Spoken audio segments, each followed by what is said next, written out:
Hello, welcome back to Communing Holy Spirit, where we talk about faith, hope, and most of all, love.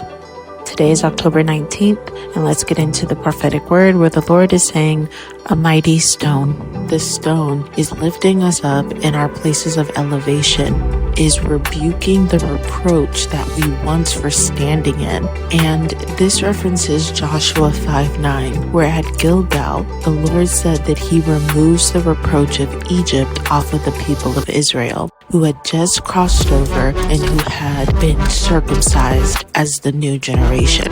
And that was a mark of the covenant, and that they were now belonging to God. But when they went into the wilderness, the idol of Egypt was becoming purified away.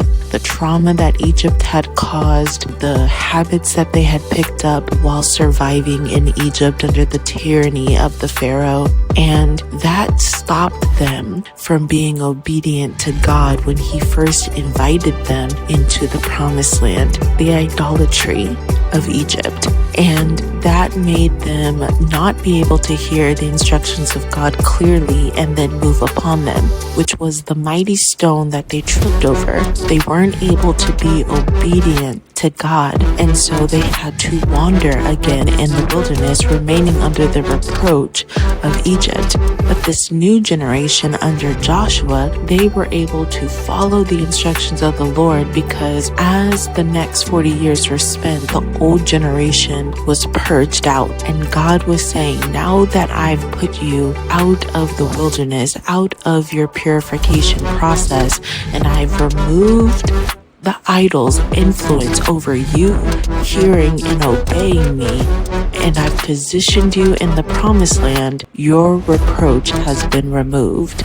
God is saying that our reproaches are falling off as we come out of these purifying cycles that we have been in. He needed to make sure that only his voice was being listened to.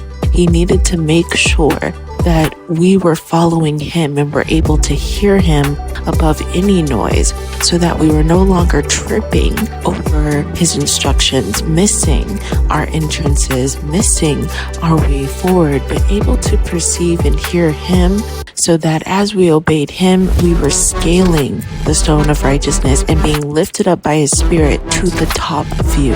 And so God is saying that we are entering into these promises because our purification process has been completed. And that marks us in covenant fellowship by the leading of the Holy Spirit.